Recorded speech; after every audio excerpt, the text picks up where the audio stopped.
And as the president has commented, we are also saying that the 2.5 million directive which came from the president should be reinstated. It should be brought back because there is no reason why it was scrapped off.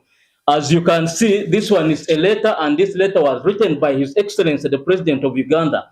And he was talking about increment of pay for medical interns.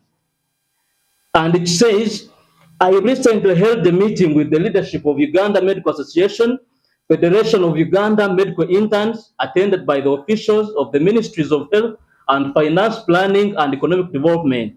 In regards to medical training and welfare medical interns in Uganda, it was noted that medical interns, medical doctors, dental surgeons, pharmacists, graduate nurses, and midwives earn a net pay of 750, which is not enough.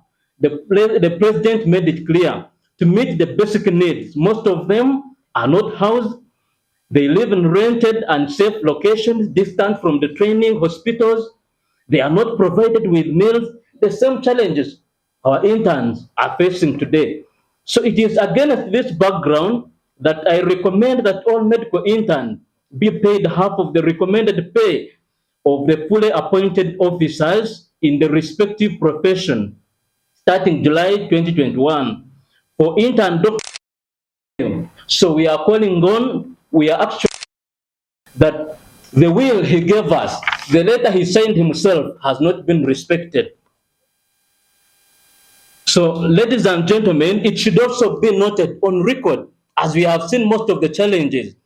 According to a survey that was made last year by the National Internship Committee, 32% of all of interns face accidental injuries when they are working, ranging from needle pricks, ranging from blood spilling in their eyes when they are operating.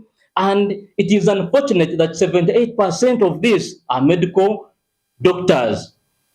Also, 36% of the medical interns last year faced mental breakdown. According to the survey that was made, 52% of these were medical doctors.